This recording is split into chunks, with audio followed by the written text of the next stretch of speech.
In the north of Chile, there is a stretch of ground where the rain has never come. Not rarely, not once a decade, never.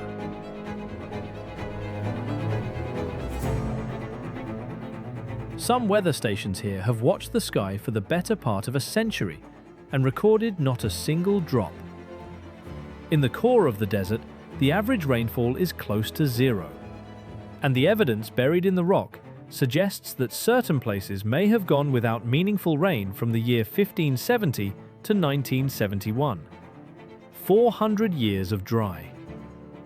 This is the Atacama, a ribbon of desert 1,000 miles long, pressed between the cold Pacific and the highest mountains in the Americas. It is the driest place on Earth outside the poles. The land has been drying for millions of years. Parts of its center may be the oldest continuously arid surface on the planet. By every rule we carry about deserts, nothing should be here.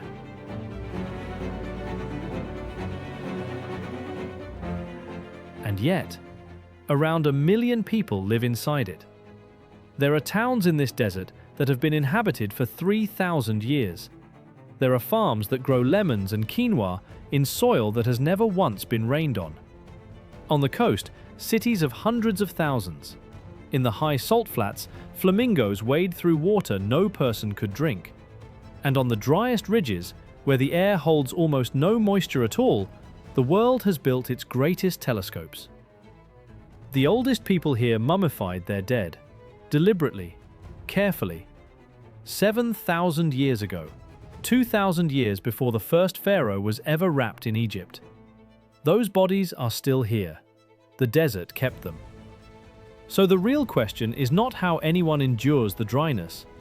The question is where the water comes from, if it never falls from the sky. To understand the Atacama, you first have to unlearn the word desert.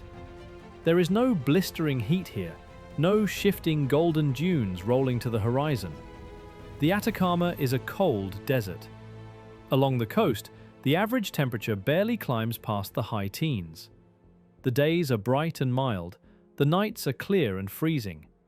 The ground is not sand so much as stone, salt, and cracked crust, grey and rust and bone white, running flat to the base of volcanoes that have not softened in 100,000 years.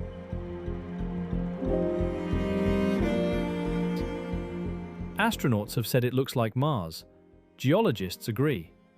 There is a valley outside the town of San Pedro that a Belgian priest is said to have named the Valley of Mars, Valle de Marte, because from the ridge in the low light you cannot tell you are still on Earth. NASA drives its Mars rovers out here to practice, not as a metaphor, as a rehearsal.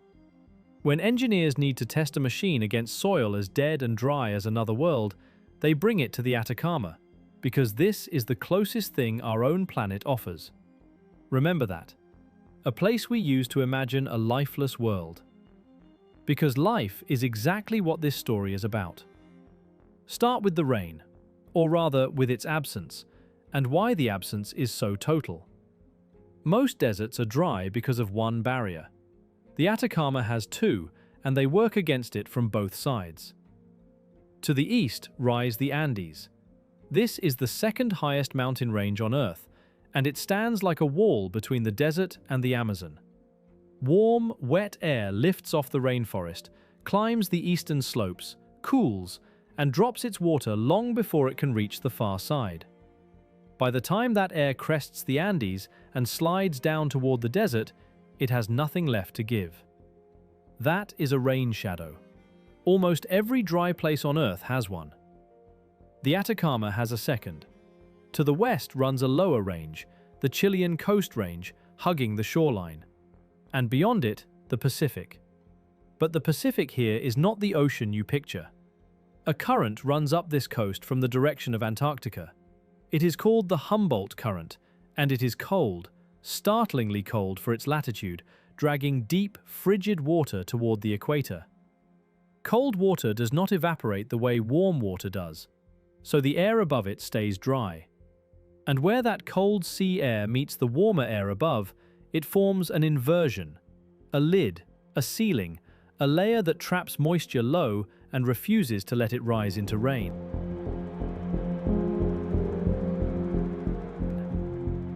Above all of it sits a permanent zone of high pressure, the South Pacific anticyclone, pressing down, pushing the clouds apart, holding the sky open.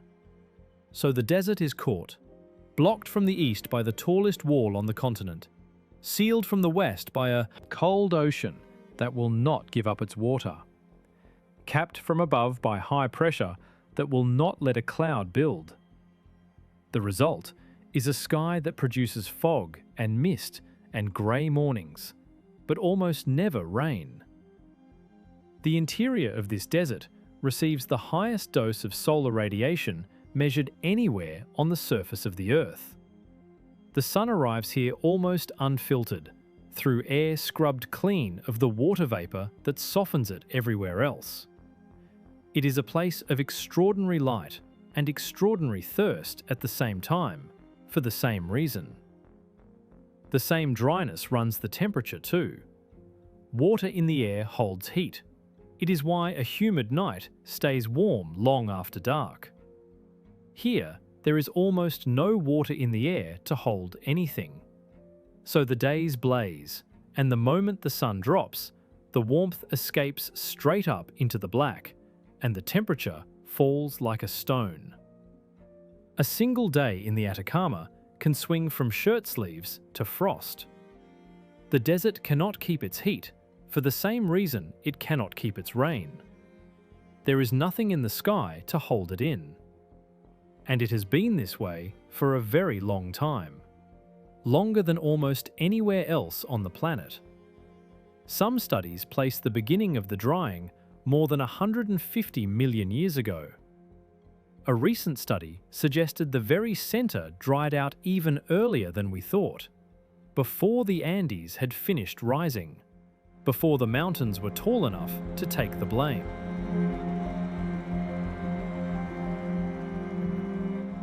The dryness came first.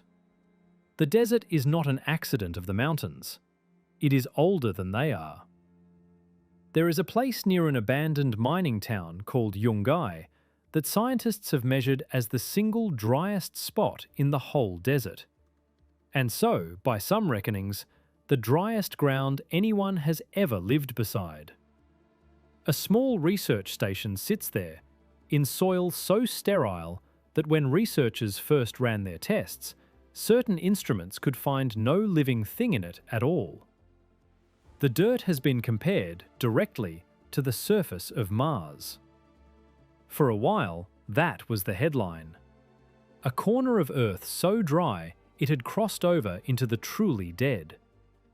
But even Yungay, it turned out, was not empty. It only asked you to look closer and smaller than anywhere else. The desert's emptiness is never quite what it seems. It is only life, hiding at the very floor of what is possible.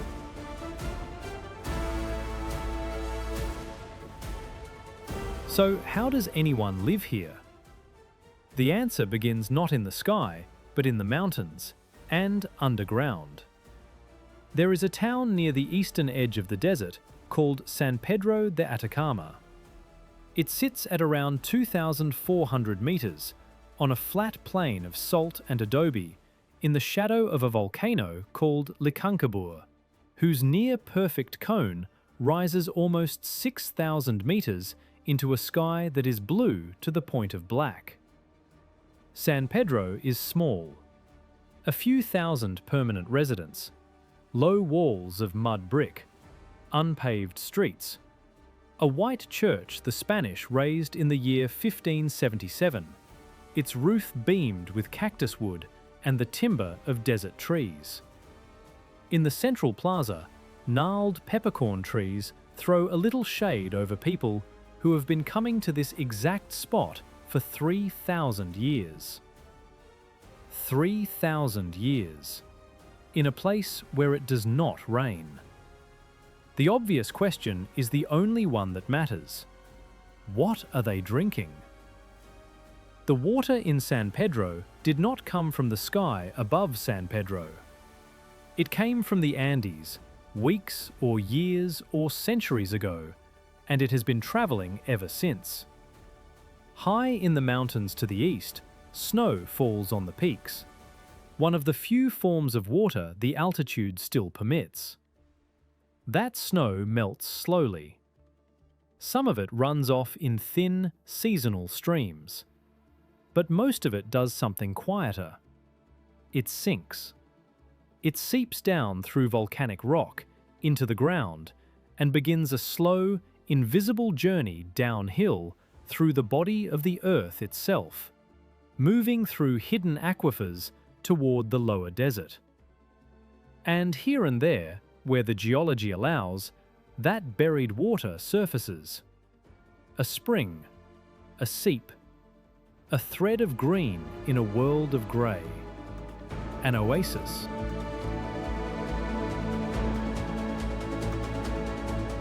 San Pedro is one of those places. So is the oasis of Pica further north, where lemons have grown for centuries. So are the scattered valleys where the first farmers of this desert learned, thousands of years ago, to read the land for the one thing that mattered. They did not wait for the water to appear. They went to find it. The ancient people here dug galleries, long, gently sloping tunnels called puquios, reaching back into the hillsides to tap the underground flow and lead it out into the daylight, into channels, into fields. It is one of the oldest water technologies in the Americas, a way of stealing a river from beneath a desert that has none on its surface.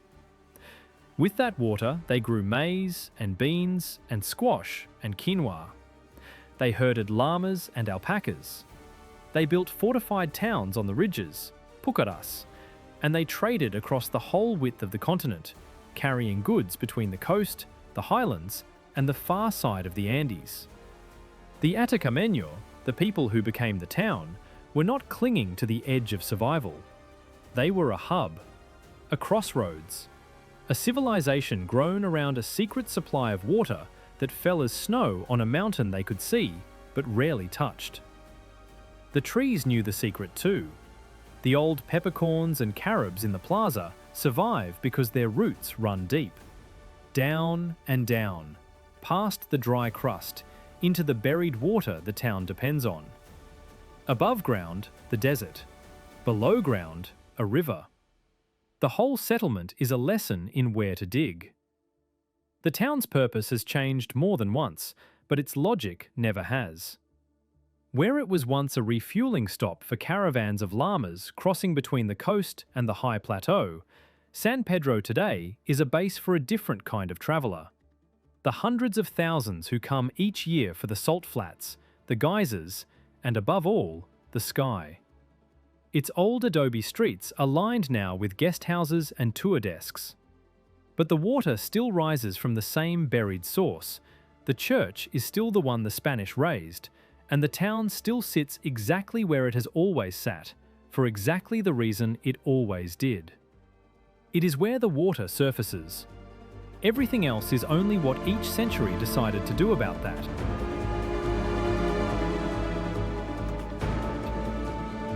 To the north, the lesson gets more dramatic. There, a pair of true rivers cut across the desert floor. The lower, the longest river in Chile, and its neighbours, carrying Andean meltwater in the open, in daylight, like impossible green veins through a dead land. Water diverted from the lower still irrigates fields of potato and alfalfa near the copper towns. A river running through the driest desert on Earth looks, the first time you see it, like something that should not be allowed. But it is allowed, because the water was never really the desert's to withhold. It belongs to the mountains. The desert is only the ground it passes through. Not all inhabitants of this land walk on two legs, and the ones that don't have solved the same problem: how to live where it never rains, in ways stranger than anything a town could manage. Consider the vicuña, A wild camelid, cousin to the llama, slender and pale gold, grazing the high grasslands on the desert's eastern rim.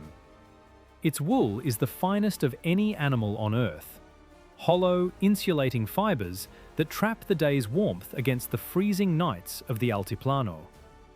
But the vicuña's real adaptation is not its coat. It is its discipline. The vicuña cannot roam far from water. It knows the location of every spring, every seep, every green vega where the buried meltwater surfaces, and it organizes its entire life around that map.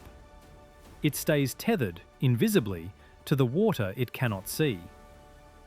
Its wilder cousin, the guanaco, made the opposite bet. The guanaco can go longer without drinking, wander further into the dry, extract more moisture from the plants it eats. Two animals, one bloodline, split by the same desert into two survival strategies. One that stays close to the water, one that learns to need less of it.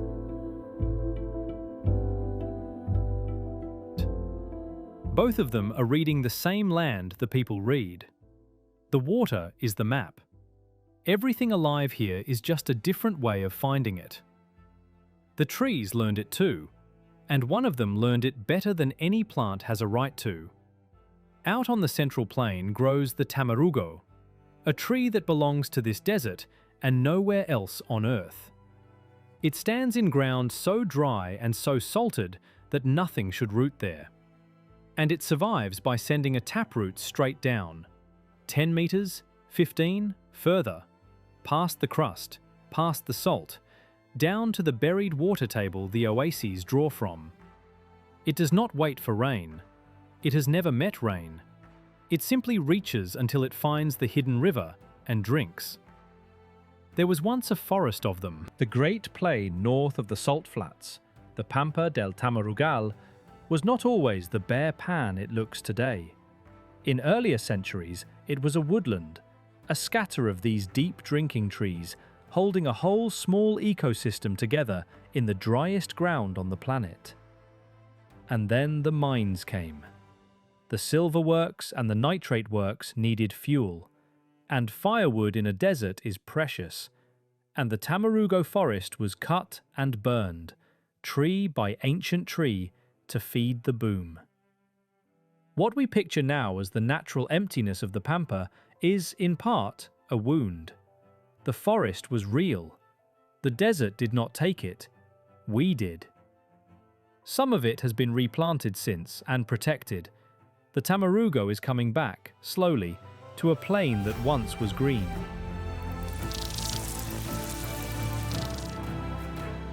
But the mountains are only half the answer. The other half comes from the ocean the desert is not allowed to drink. On the coast, most mornings, the desert wakes underneath a ceiling of grey. A thick marine fog rolls in off the cold Pacific, climbs the coastal cliffs, and hangs over the land, dense, wet, low. The people here have a name for it, the Camanchaca. It is the same cold current, the same inversion that keeps the rain away. The chilled ocean air is heavy with moisture. It can never lift high enough to become a cloud, high enough to fall. So instead, it drifts in as fog. It is water, real water, hanging in the air, beading on every surface, that will never, on its own, become rain. For most of history, that fog was just weather, a grey inconvenience that burned off by noon. But it is water. And in a land with none, water that refuses to fall is a puzzle worth solving. The plants solved it first. Along the coastal hills grow strange gardens the locals call lomas, patches of green that appear where the fog is thickest, fed by nothing but the mist. There are cacti here, of the genus Copiapoa, that lean toward the sea and drink the fog directly through their skin and spines, condensing the Camanchaca into droplets and pulling it in. And there are plants stranger still. Tillandsia, air plants, that have given up on roots entirely. They lie loose on the bare sand and stone, anchored to nothing, drawing every molecule of water and nutrient they need out of the passing fog through their leaves. No soil, no rain, no roots in the ground. A plant that lives on breath.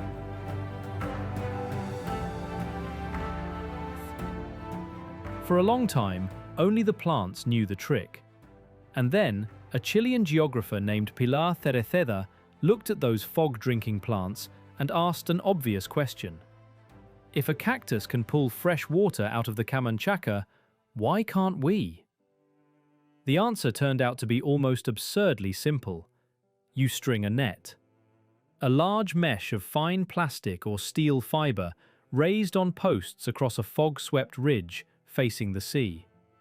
The fog blows through the mesh, and the tiny droplets catch on the threads, merge, grow heavy, and run down into a gutter, into a pipe, into a tank. No pump, no power, no moving parts. Just a wall that the fog runs into and leaves its water behind. A single well-placed fog catcher can pull liters of clean, naturally distilled water out of the air every day. Water the sun has already lifted from the ocean and left drifting, waiting to be taken. In coastal communities where every drop once had to be trucked in across the desert, these nets have watered gardens and reforestation projects and small farms. In one village, people used the fog to grow aloe vera, a plant of the desert, on land that had grown nothing. Researchers have estimated that the Chilean fog holds something on the order of billions of cubic meters of water a year, drifting past overhead. Harvest even a small fraction of it, and you could meet the drinking needs of the communities beneath it.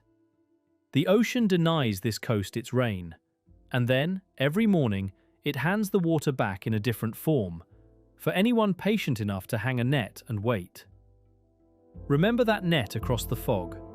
We will come back to what it might mean.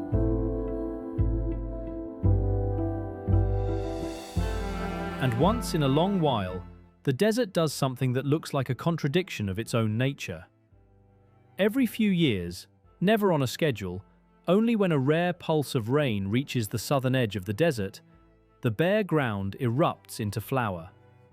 The Chileans call it the desierto florido, the flowering desert.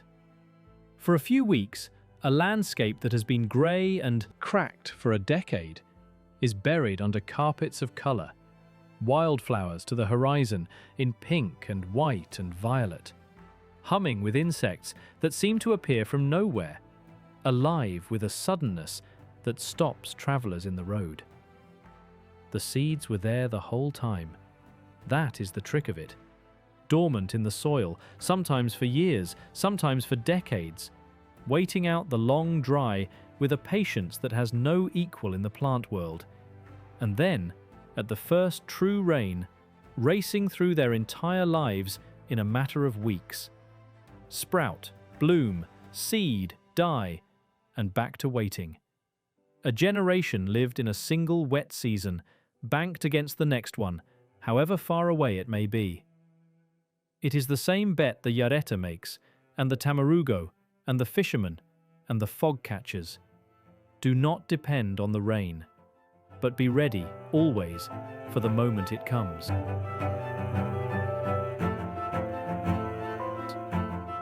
Water from the mountains, underground. Water from the ocean, in the air. Two sources, neither of them rain. It is starting to look less like a place where nothing lives, and more like a place with a hidden plumbing all its own. And in a few places, the water comes from a third direction entirely. From below. From the fire under the crust. High on the Altiplano, at more than 4,000 meters, there is a field called El Tatio.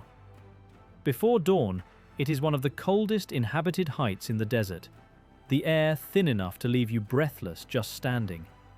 And then, as the first light comes, the ground begins to breathe.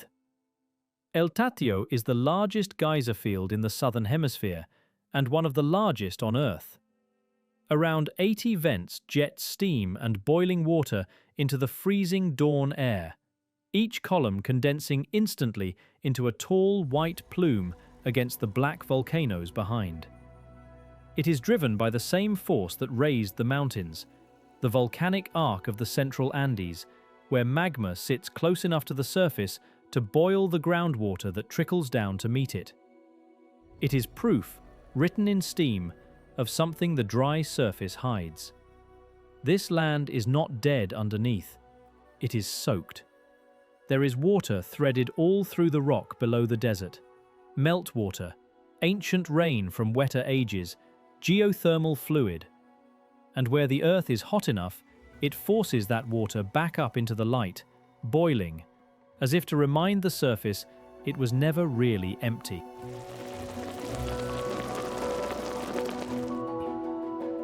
The high rim of the desert lives by a different clock and a different water.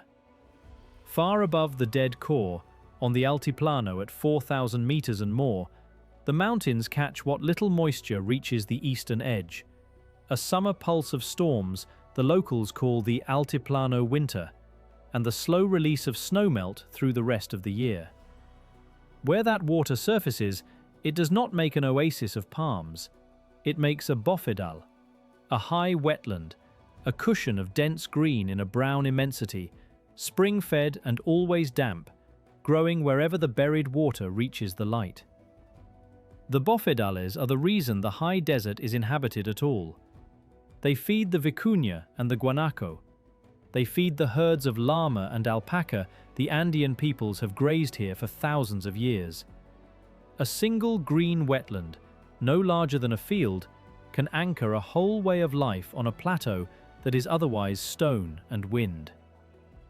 And down in the cracks, under the rocks, the smallest survivors keep their own counsel. Scorpions hunt the desert nights, needing almost no water at all, drawing what little they require from the bodies of what they eat, sealed against the dry by an armored shell that gives up nothing to the air. In a land ruled by thirst, the ones who need the least are the ones the desert never troubles.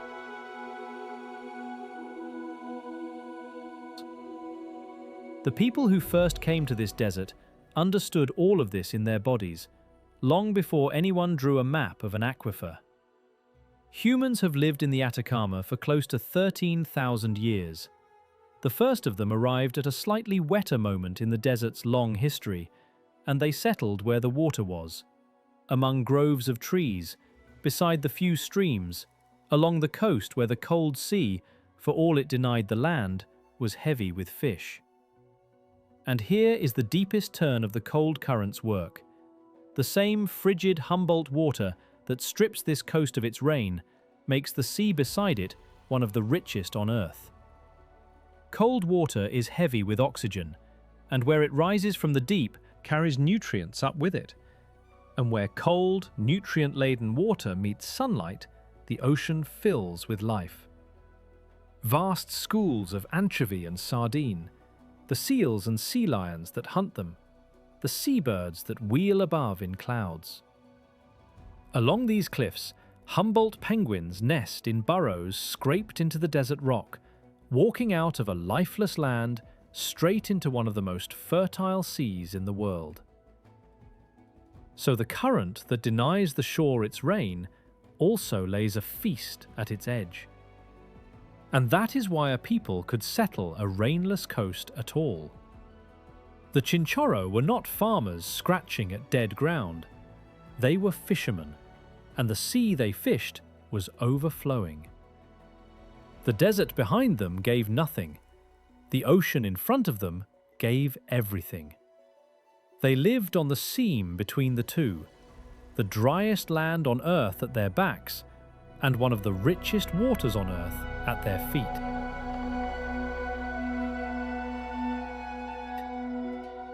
And it is on that coast that the desert's strangest, saddest secret waits.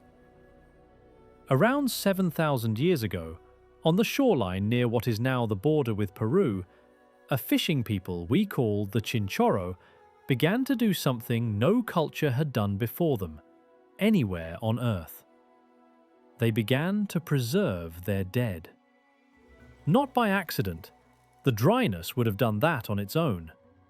Deliberately. They took the bodies apart, removed the organs, dried the flesh, rebuilt the body around a frame of sticks and reeds, packed it with clay, and painted it. They made masks. They made the dead into something that could be kept. They did this 2,000 years before the Egyptians. The oldest deliberately mummified human beings on the planet are not in a pyramid. They are here, in the sand of the driest coast on Earth. They perfected it over centuries. The earliest mummies were coated in black manganese, the later ones in red ochre, the method shifting across generations the way any craft does when it is practiced long enough. Some bodies were remade again and again, repainted, repaired, kept in the world of the living rather than buried away from it. And then, after more than 3,000 years, the practice faded, for reasons as unknown as the reasons it began. The Chinchorro stopped preserving their dead, and in time, the Chinchorro themselves passed out of the record. But the desert never let go of what they made. Bodies older than the pyramids, older than the wheel, still lie in the dry ground of this coast, their painted faces intact, held in the one climate on Earth patient enough to keep them. For a long time, no one could say why. Why would fishermen, with no cities, no kings, begin to embalm their dead with such care? A bioarchaeologist named Bernardo Arriaza spent decades among these mummies, and he offered a theory that is hard to hear. The rivers these people drank from ran down out of volcanic mountains, and the water in one of them, the Camarones, carried a heavy load of arsenic leached from that volcanic rock. By some measurements, around 100 times the level the world now considers safe. The people would not have known, but arsenic in the water strikes the unborn and the newborn hardest. And so, Arriaza suspected, these families buried an unbearable number of their children. His theory is that the mummies were born of grief, that parents, unable to let go, began to preserve the little ones, painting them, keeping them, holding on, and that from that grief the practice spread and deepened and lasted more than 3,000 years. The very water that let them live on this coast was quietly taking their children. The desert gave and the desert took, through the same thin thread of a poisoned river.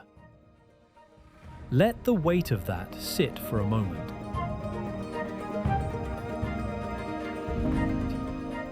Then notice the thing it reveals about the whole desert. The Chinchorro did not invent mummification and then find a place to practice it. The place made it possible. The same dryness that had haunted their wells is the reason their dead are still here to be studied at all. Preservation is what this desert does. It keeps things. Water rots the world everywhere else, rusts it, swells it, feeds the bacteria that break the dead back down into soil. Here, there is no water to do the rotting. Remember that. The desert keeps its dead. It will turn out to keep a great deal more than that. Because for most of the last 2 centuries, Atacama's dryness did not preserve bodies. It preserved a fortune. When you take a landscape and deny it rain for millions of years, something unusual happens to the ground. Rain dissolves things. It washes minerals down, carries salts away to the sea, keeps the surface of the earth constantly stirred and rinsed. Take the rain away, and whatever forms on the surface simply stays. It accumulates. It concentrates. It builds layer on layer, undisturbed, for ages. And so the Atacama became a storehouse. In the 19th century, The world discovered that the desert floor was crusted with the largest natural deposit of sodium nitrate ever found, a mineral that could be turned into fertilizer to feed the fields of Europe, and into the gunpowder to fuel its wars. They called it white gold. Present tense, now. It is the 1800s. Ships crowd the coast. Men pour into the desert by the tens of thousands. Chileans, Bolivians, Peruvians, English engineers, Croatian labourers. And across the empty pampa, whole towns rise from nothing. Rail lines thread the dunes. Company towns bloom in the most lifeless ground on the planet, complete with theatres and plazas and swimming pools filled with water hauled in at enormous cost.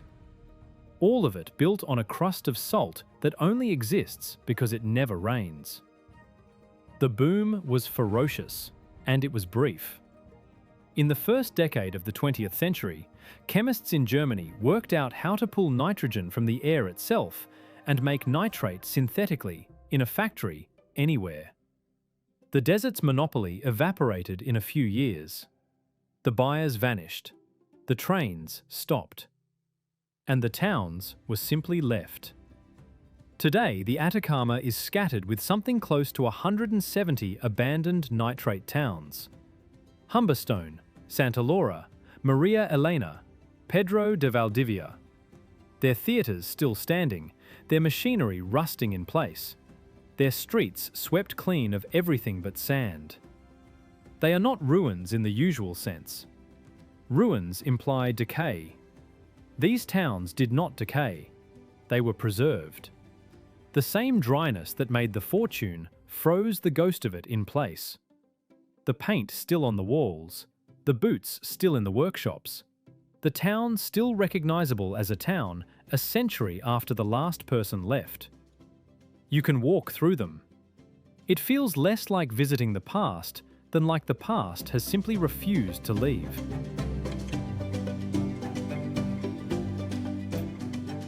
And not every fortune the dryness concentrated was left to rust. Under the same principle that piled the nitrate onto the surface, the desert had been storing something heavier and far older underneath it: copper. The Atacama sits over some of the largest copper deposits ever found. Ore bodies concentrated and held in place by ground that rain never leached away.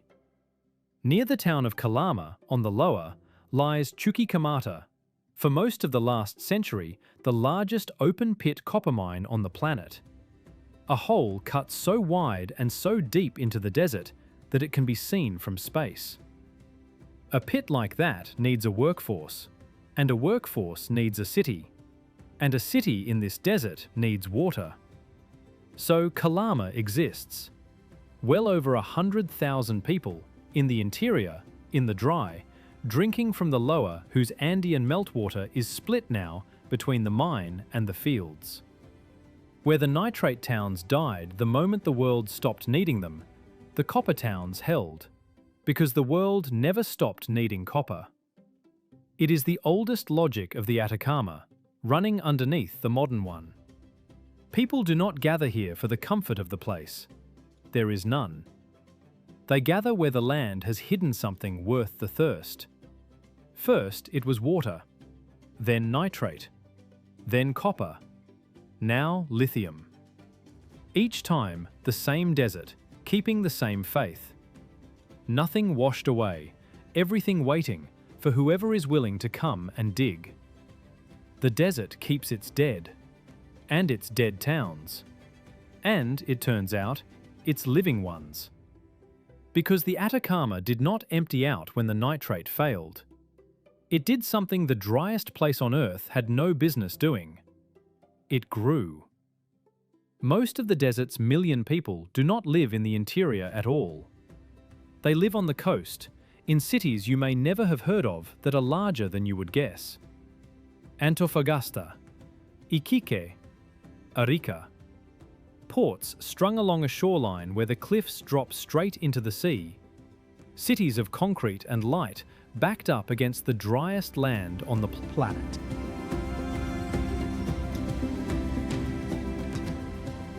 which raises the same old question at a new scale. A town of a few thousand can live off an oasis, but how does a city of hundreds of thousands drink on a coast with no rivers and no rain? For a long time, the honest answer was barely. Water was hauled in, piped from distant mountains at great expense, rationed, fought over. Some smaller communities still wait for tanker trucks. But the coastal cities found another way, and it is the most direct answer the desert has ever been given to the problem of thirst. They turned back to the ocean that started all of this, the cold, vast, undrinkable Pacific, and they began to take the salt out of it. Antofagasta and its neighbours are now served in large part by desalination. Seawater pumped ashore, forced under enormous pressure through membranes fine enough to strain out the salt, and delivered to the taps of a desert city as fresh water. It is expensive, it is energy-hungry, it is in a sense an admission that after thousands of years of finding water in springs and fog and buried rivers, the largest cities finally had to build machines to wring it from the sea by force. But it works. And it means that the ocean, which denied this coast its rain, which drove its currents cold and sealed the sky, now fills the glasses of the people who live beside it. The desert bends the ocean to its needs at last, one membrane at a time. And still, for all the machinery, the strangest thing about the Atacama is not how people wrench a living from it, it is what its emptiness turned out to be worth. West of San Pedro lies a place of serrated red rock and salt-crusted ridges called the Valley of the Moon. There is no water here, no plants, no sound but wind. The ground is folded and cracked into shapes that look sculpted, though no rain carved them. The erosion here is done by wind, by the crystallizing and dissolving of salt, by the freeze and thaw of the rare mist, working over unimaginable stretches of time on a surface nothing else disturbs. It is one of the most lifeless landscapes accessible on Earth, which is exactly why the scientists come, because in that apparent lifelessness lies the deepest contradiction of the entire desert. The Atacama looks dead. It is not. In the soil that seems as sterile as the surface of Mars, biologists have found life anyway. Microbes living inside the rock itself, pulling the last traces of moisture out of the minerals around them, surviving on the chemistry of salt. Bacteria that resist compounds toxic to almost everything else.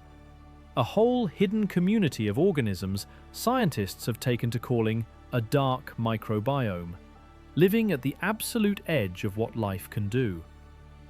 Remember the rovers rehearsing here for another world? This is why. When we go looking for life on Mars, we are really looking for something like this.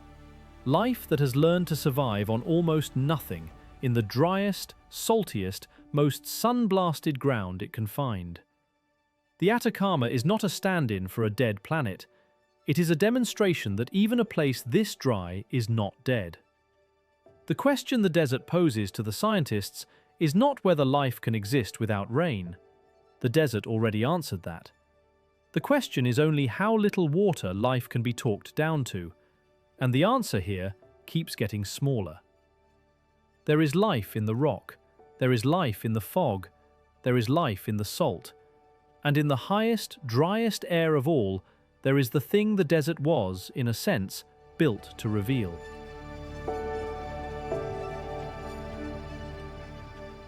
This is where the whole story has been heading. This is where the dryness stops being an obstacle and becomes the entire point. Rise up onto the high plateau east of San Pedro to a place called Chagnantor at 5,000 meters. The air is so thin that people who work here must carry oxygen and undergo medical checks before they climb. There is no town. There is nothing a body wants. And it is one of the most sought-after pieces of real estate in modern science. Because water vapor is the enemy of an astronomer. Every molecule of moisture in the air above a telescope blurs the image, scatters the light, swallows the faint infrared signals that carry the oldest secrets of the universe. To see the cosmos clearly, you need to get above the water, and nowhere on Earth has less water in its air than the Atacama. Here, the humidity can fall below 1%. The sky is clear on the order of 300 nights a year. There is almost no cloud, because clouds cannot form. There is almost no light pollution, because almost no one lives here. And the same cold current, the same high pressure, the same double rain shadow that has starved this desert of rain for millions of years has produced, as a side effect, the most transparent air over any accessible ground on the planet. So the world came and built its eyes here. On the plateau of Chajnantor stands an array of 66 great antennas spread across the high desert, working together as a single instrument, the Atacama Large Millimeter Array. It listens for the faint, cold light of matter forming into stars and planets, radiation so easily drowned by water that almost nowhere else on Earth could hear it. Its images have exceeded in their detail those of a telescope in orbit above the atmosphere entirely. Lower down, on a coastal mountain, the Very Large Telescope turns its mirrors on distant galaxies and the movements of stars around a black hole. And on the ridge beside it, engineers are finishing an even larger eye, a mirror 39 meters across, built to see the first exoplanets in another star's light. They came to the driest place on Earth to look the furthest into space, and they came for exactly one reason. Here, there is nothing in the way. No rain, no cloud, no moisture. Nothing between the mirror and the beginning of time. They have been coming for decades. Long before the Great Array on the plateau, astronomers climbed these mountains with smaller instruments. The domes of La Silla, the observatory that first proved to the world that the Atacama's skies was something no other place could match. Each generation of telescope has chased the same emptiness a little higher, a little drier, a little further from the last trace of human light. And there is one more gift the desert offers that no engineering can buy: the southern sky. From here, the instruments look out on the heart of our own galaxy passing directly overhead, and on the two Magellanic Clouds, the nearest galaxies to our own, sights the great observatories of the Northern Hemisphere can never see. The Atacama does not only hold the clearest window on Earth, it holds the clearest window, turned toward the richest part of the sky.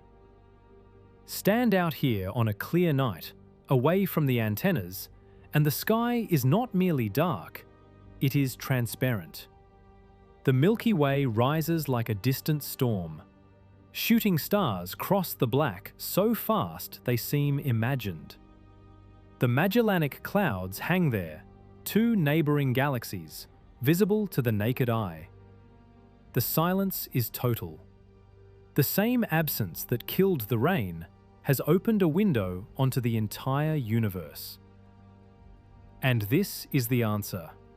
This is what the whole desert has been trying to say. The dryness was never the problem to be survived. The dryness is the resource. It never rains here, and because it never rains, the mountains hoard their water underground and hand it out at oases and rivers, and the ocean hands it back as fog, and the fire beneath the crust boils it back to the surface at dawn. It never rains, and because it never rains, the ground preserved a fortune in nitrate, and the copper stayed in the rock, and the salt in the flats concentrated across the ages into the richest lithium reserves on Earth. It never rains, and because it never rains, the desert kept its dead so faithfully that the oldest mummies on the planet still have their faces. It never rains, and because it never rains, the air went clear enough to see the birth of stars. The people did not come here despite the dryness. Layer by layer, age by age, the people came here because of it. A place where nothing falls from the sky turns out to be a place where nothing is washed away. And almost everything the desert refused to give in water, it gave back in something rarer. The one question the title asked, why would anyone live where it never rains, has an answer that turns the question inside out. They live here because it never rains. That is the whole reason. That is the entire secret of the driest place on Earth.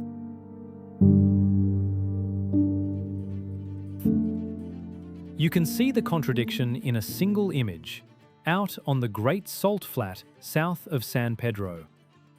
The Salar de Atacama is the largest salt flat in Chile, a vast crust of hardened brine where the buried water of the whole basin collects and cannot escape and simply concentrates under the sun. Beneath it lies close to a quarter of the world's known lithium, the metal now at the heart of every battery, every electric car, every phone. It is here for the same reason the nitrate was here. The dryness let it gather and stay. The brine itself is the ore. Rain never came to flush the salts out to sea. So, age after age, the runoff that reached this closed basin could only pool and sit and evaporate under the fierce sun, leaving its dissolved minerals behind. Sodium, potassium, boron, and lithium, concentrated drop by drop into the water trapped beneath the crust, until this single flat came to hold one of the greatest reserves of it anywhere on the planet.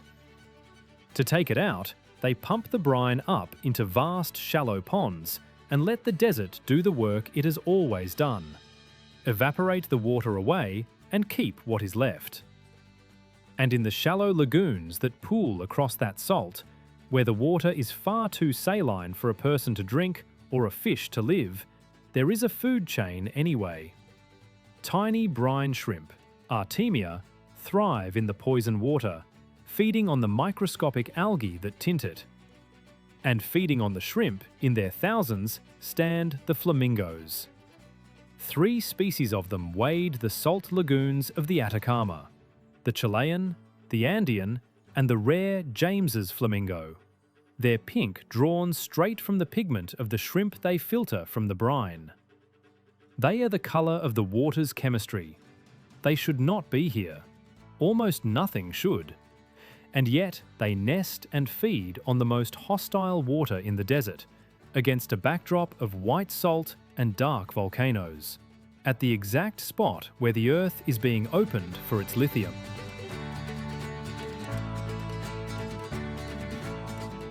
Pink birds standing in poison beside the machines of the future. It is the whole desert in one frame, a place that gives life and takes it, that hoards its treasures precisely because it will not share its water, that is more alive at its most extreme than it has any right to be. There is a plant out here that understands the desert's true currency better than anything else alive. On the high slopes grows the yareta, a strange bright green cushion that clings to the bare rock like a spill of moss the size of a boulder. It looks soft. It is not. It is a dense, woody plant packed so tightly that it forms a nearly solid mound, hoarding the heat of the day against the brutal cold of the altiplano night, growing outward at a rate of little more than a centimetre a year, which means the largest of them are ancient beyond reckoning. Some living yaretas out here are estimated at more than 3,000 years old. They were already old when the Romans ruled. They are still here, growing a centimetre at a time in a place with almost no water, having made the one bet the desert rewards above all others: the bet